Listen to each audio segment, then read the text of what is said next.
Voilà, on reprend certainement et à présent, nous avons le plaisir, je l'espère bien, d'avoir avec nous en ligne Dr Kamel Gaballa. Bonsoir Dr Kamel Gaballa, est-ce que vous m'entendez là cette fois-ci? Oui, je vous écoute. Très bien. Bonsoir Dr Kamel Gaballa, vous êtes l'imam de la mosquée de Lyon en France et vous êtes ancien professeur à l'université d'Al-Azhar. Tout d'abord, joyeuses fêtes. Et pour commencer, j'aimerais savoir quels sont les points forts justement du pèlerinage. J'aimerais savoir de vous une explication de cette fête du Grand Bayram, de cette fête du sacrifice et sa valeur pour les musulmans et dans la religion de l'islam. Premièrement, je souhaite à vous et à tous les musulmans dans les quatre coins du monde une joyeuse fête, un très bon Grand Bayram. Cette occasion qui était solitaire normalement, parce qu'elle regroupe à la fois les rituels de pèlerinage et aussi le grand rituel de sacrifice. Premièrement, pour le pèlerinage, comme vous le connaissez très bien, le grand pilier du pèlerinage, c'est la station sur le mont monticule de Arafat, parce que le prophète sallallahu alayhi wa sallam dit Al-Hajj Arafat, c'est-à-dire le grand pilier de pèlerinage, c'est la station sur le mont de Arafat. Donc, c'est le 9e jour. Alors que pour le 10e jour, on commence par en fait, lapider les cailloux à l'Aqaba. Puis, on va à la Mecque pour faire la circumambulation de déferlement. Puis, il faut égorger le sacrifice. Donc, on a le choix, soit par exemple d'acheter un moto, l'égorger, soit par exemple d'acheter en fait le sac, comment dirais-je, en fait le carton en fait de sacrifice et de faire la délégation à la société pour qu'on fasse le sacrifice à sa place, à la place de pèlerin. Donc, l'Aïd, donc c'est le grand jour de Hajj également, parce qu'il y a plusieurs choses à faire. Nous avons par exemple la lapidation de cailloux à l'Aqaba. Deuxièmement, nous avons le sacrifice. Troisièmement, nous avons le déferlement de déferlement Tawaf al-Ifada. Donc, c'est à partir de ce jour-là qu'on commence à finir, bien à terminer le travaux de pèlerinage. Le deuxième jour de l'Aïd, le troisième jour de l'Aïd. Donc, après le troisième, c'est fini. On a tout fait. Donc, puis, soit par exemple, on a commencé déjà par rendre visite à la mosquée du prophète sallallahu alayhi wa sallam à Médine, soit on a commencé à partir de la Mecque, donc il faut aller ensuite à Médine pour rendre visite à la mosquée, à la tombe du prophète sallallahu alayhi wa sallam. Donc c'est dit par d'autre part, c'est aussi le jour de sacrifice. Et comme vous le connaissez très bien, le sacrifice c'est tout à fait symbolique, parce que premièrement, il s'agit d'une soumission à l'ordre d'Allah, gloire à lui. Il s'agit également d'une générosité, parce qu'on achète le mouton, on achète par exemple soit le chameau, la vache, de ses propres biens, des biens illicites, et on l'offre dans le sentier d'Allah. Deuxièmement, ça fait partie également de ce qu'on appelle la solidarité sociale, parce qu'il y a pas mal de pauvres qui ne trouvent même pas le moyen pour acheter la viande dans ce jour-là. Donc, il faut faire le sacrifice pour leur donner de quoi se nourrir, de quoi nourrir leur famille. Donc, c'est pourquoi ce qu'on pourrait faire si on n'est pas pèlerin, surtout que cette année, le pèlerinage il était très très limité, le nombre était très limité, 1 million au maximum de tous les pays, de 4 coins du monde. Mais je connais ici des Français qui regrettent pourquoi de ne pas avoir l'opportunité d'aller au pèlerinage. Donc, même celui qui ne va pas au pèlerinage, il a le moyen, la possibilité de partager la rétribution avec les pèlerins. C'est par essayer d'observer le jeûne dans le 9 jours, surtout le 9e jour, c'est-à-dire le jour d'Arafat, d'observer le jeûne ce jour-là de façon facultative. Donc, et également, pour l'Aïd, il pourrait aussi faire le sacrifice. Donc, en faisant le sacrifice, observant le jeûne le jour d'Arafat, donc comme ça, on pourrait partager la même rétribution et fêter aussi les cérémonies de Grand Bayram avec les pèlerins. Donc, il représente une occasion tout à fait propice pour la solidarité sociale, pour l'observation du lien de parenté, Salat al-Rahim, pour aussi être doux et sympa et généreux vis-à-vis de pauvres et d'indigents, et être aussi reconnaissant et pour éprouver la gratitude vis-à-vis du bienfait qu'Allah nous a accordé. Donc, c'est une très très bonne occasion pour qu'une atmosphère d'amitié et d'affection, de sympathie règne sur tout le monde des musulmans. Très bien, docteur Kamel Gabala, peut-être ce n'est pas vraiment l'occasion, mais vous l'avez justement expliqué, c'est un acte symbolique, justement le fait de sacrifier un mouton, une vache ou autre certainement, ça marque et surtout la solidarité sociale.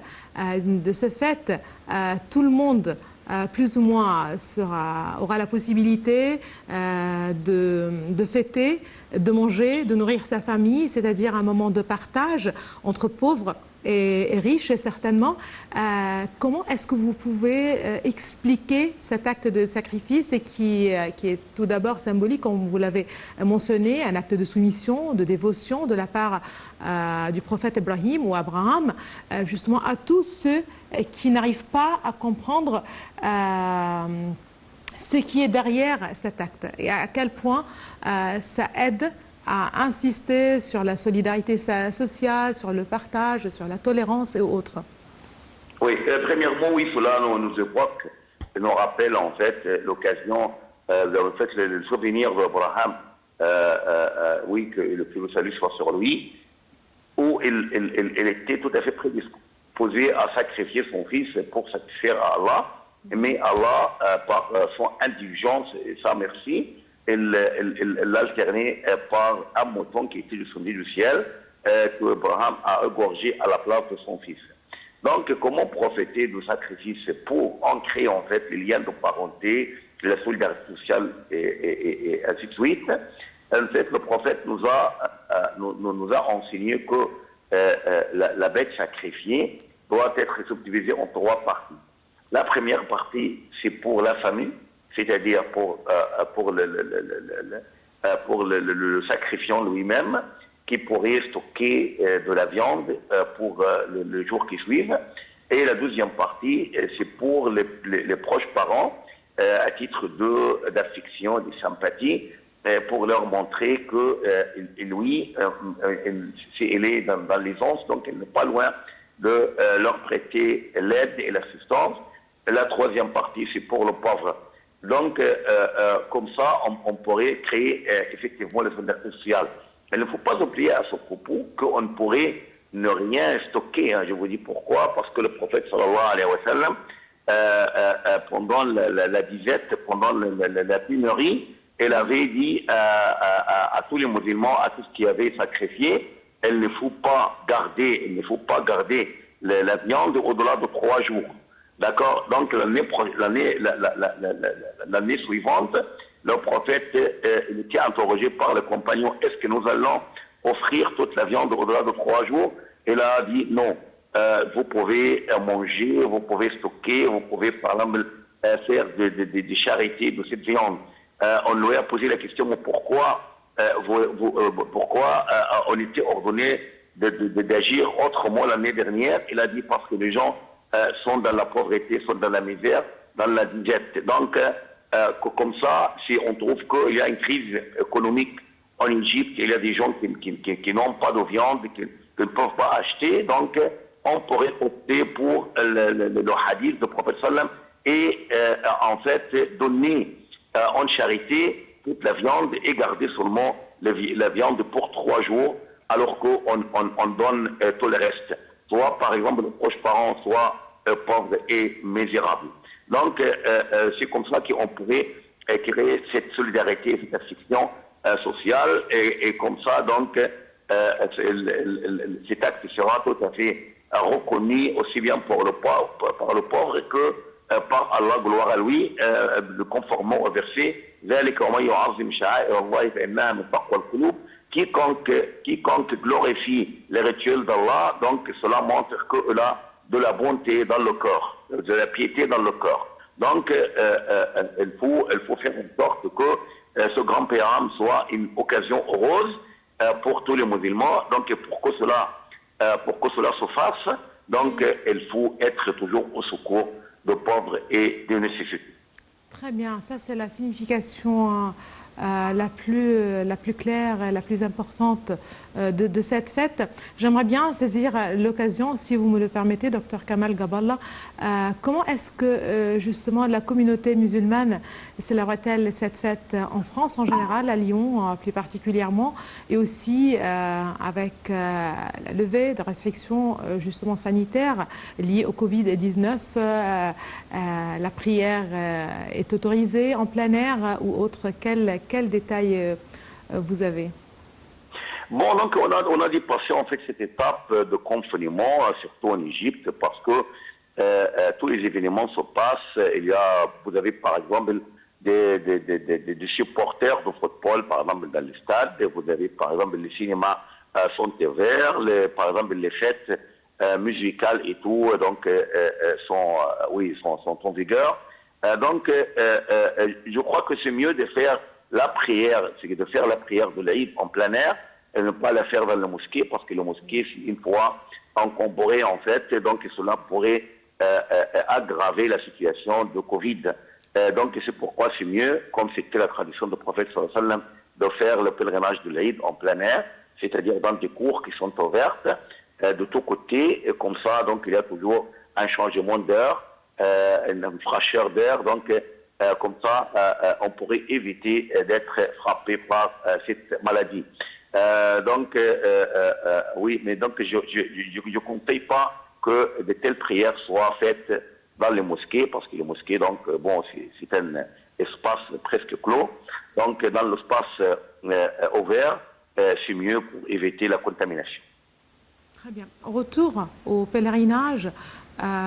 Certainement, c'est l'un des 5 piliers de l'islam, mais c'est un devoir lié à justement être capable de l'accomplir. Pour ceux ou celles qui ne se sentent pas trop à l'aise avec l'idée de ne pas être capable justement de faire ce pèlerinage, d'aller à la Mecque, d'être parmi les pèlerins, parce que aussi ça c'est un moment très fort, très spirituel. On en sent la nécessité chez de nombreuses personnes. Qu'est-ce que vous dites à ces personnes qui, pour une raison ou autre, sont incapables justement de faire ou d'accomplir le pèlerinage? Donc, bon, premièrement, les autorités saoudiennes ont bien fait de limiter le nombre de pèlerins à 1 million de pèlerins au maximum, parce qu'un million, donc c'est peut-être le quart des pèlerins, parce qu'il était entre 3 millions et 4 millions. Il y a toujours au moins 1 million et demi qui habitent déjà en Arabie Saoudite, soit pour le travail, soit par exemple les Saoudiens même. D'accord. Donc, il y avait entre 2 millions et demi ou bien 3 millions. Donc, maintenant, on a limité le nombre à 1 million seulement. Mais j'appelle, en fait, j'appelle aussi, je sollicite tous les pèlerins de prendre toutes les précautions sanitaires et les mesures, de s'engager des mesures sanitaires, parce que le prophète dit dans le hadith, la darara wa la dirar, point de tort, il n'y a pas de tort, point de préjudice. Donc, vous n'avez pas le droit ni de supporter le préjudice, ni de faire supporter le vôtre le préjudice. Donc, il faut être très prudent, il faut être très bien engagé de toutes les mesures imposées par les autorités saoudiennes, parce que c'est toujours dans l'intérêt de tous les pèlerins. Et il ne faut pas oublier que même les autorités saoudiennes étaient tout à fait tristes que le pèlerinage n'ait pas lieu pour 2 ans. Donc, on a à peine, en fait, fait revenir le pèlerinage. On veut respecter toutes les mesures pour que toujours le Umrah et le Hajj, le petit pèlerinage et le grand pèlerinage, se fassent d'une façon tout à fait régulière. Sinon, normalement, les autorités saoudiennes se trouveront peut-être, que Dieu nous plaise, Inch'Allah, dans l'obligation de d'arrêter le pèlerinage encore une fois, chose qui est tout à fait indésirable pour nous tous. Donc, il faut respecter toutes les restrictions parce que c'était comme ça l'attitude du prophète sallallahu alayhi wa sallam qui disait s'il s'agit d'une pandémie qui a eu lieu dans un endroit, il ne faut pas y aller. Et si vous êtes déjà dans cet endroit, il ne faut pas en sortir. Donc, c'est pourquoi c'était la première quarantaine, en fait, dans toute l'histoire. Elle était par ordre du prophète sallallahu alayhi wa sallam et par l'application d'Omar ibn al-Khattab lorsqu'il s'agissait de ce qu'on appelle la peste d'Amwas. Amwas, c'est un endroit qui se trouve en Syrie. Donc, on a pris toutes ces précautions pour diminuer les cas positifs et pour contourner la pandémie de cette peste. Donc on est prié en fait de respecter toutes les mesures sanitaires et hygiéniques pour que cette saison passe d'une façon tout à fait paisible et pacifique. Très bien, certainement. Je parlais en fait aussi de ceux qui n'ont pas la capacité d'accomplir le pèlerinage, de faire le pèlerinage. C'est-à-dire pour des causes qui ne sont pas liées au Covid ou liées au nombre limité ou décidé par les autorités saoudiennes, mais il y en a ceux qui aimeraient bien aller faire le pèlerinage, mais n'ont pas justement cette capacité, n'ont pas les moyens financiers ou de santé, par exemple. Et là, docteur Kamel Gaballa, j'aimerais bien retourner à ce point consacré ou concernant le jeûne des 9 premiers jours du mois de Zul Hajj. Il y en a ceux qui sont capables justement d'accomplir ce jeûne, ceux qui ne le sont pas. Vous l'avez justement rappelé, le jour le plus important serait peut-être le jour de Arafat.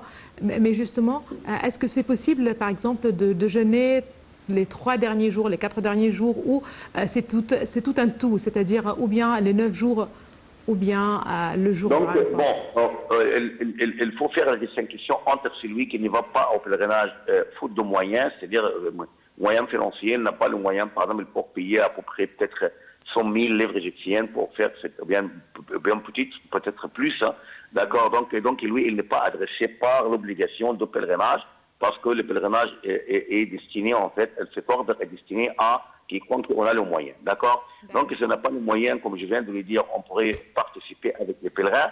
Ce n'est pas une condition qu'on fasse l'observation, en fait, de jeûne de ces 9 jours, mais on pourrait se contenter de 9e jour, c'est-à-dire le jour d'Arafat, parce qu'on a aussi un travail, et donc il faut sortir tous les jours, il fait très très chaud, alors que pour le 9e jour, il est un jour, en fait, de congé. Donc, toujours, l'État commence les congés de l'Aïd à partir du 9e jour, c'est-à-dire le jour d'Arafat. Donc, on est dans la maison, on pourrait en fait observer le jeûne de ce jour-là. Et alors que pour le 2e cas, c'est lui qui était tout à fait prédisposé à faire le pèlerinage et qui avait les moyens, qui avait présenté son dossier, mais il n'était pas choisi. Comme vous le connaissez très bien, c'est fini en fait pour les associations et tout, surtout ici en France. Après avoir inscrit, et on leur a dit il faut surfer sur le site d'Internet pour le pèlerinage. Donc, un très peu de monde a été choisi pour faire le pèlerinage. Donc, établissant l'intention de faire le pèlerinage, même si on ne le fait pas, on en aura la rétribution parce que le prophète sallallahu alayhi wa sallam dit c'est-à-dire les bonnes œuvres sont comptées par les intentions. C'est-à-dire si on a l'intention sincère, mais on était empêché quelque part de faire les bons actes, donc on en aura la rétribution. Donc, dans tous les cas, on est gagnant à l'occasion de ce jour-là, surtout que le prophète sallam dit que les bonnes œuvres, en fait, la rétribution des bonnes œuvres dans ces jours dépasse largement la rétribution de toutes les autres œuvres dans le reste du jour. On lui a posé la question, même elle pourrait prévaloir sur le djihad, il a dit, et aussi sur le djihad, sauf un homme qui est allé avec ses biens, avec tout ce qu'il possédait, pour faire le djihad, mais il était tué et ses biens étaient arrachés, donc il n'est pas revenu, ni lui, ni ses biens.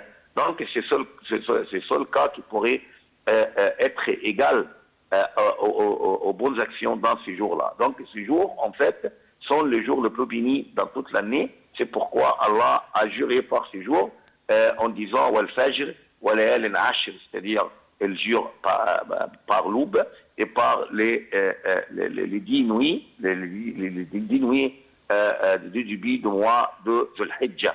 D'accord? Et Shaf' wal Watr, Shaf' c'est-à-dire le jour de l'Eid, et Al-Watr, c'est-à-dire le père, le Watr, c'est-à-dire l'impair, c'est le jour d'Arafat. Donc, ce sont deux jours cités dans le Coran, cités dans le Sunna, en tant que le jour le plus béni dans toute l'année. Merci beaucoup à vous, docteur Kamel Gabala. Vous êtes l'imam de la mosquée de Lyon en France et vous êtes ancien professeur à l'université d'Al-Azhar. Merci beaucoup à vous encore une fois et très joyeuse fête. Là, madame, monsieur, je vous laisse avec une petite pause et on se retrouve juste après.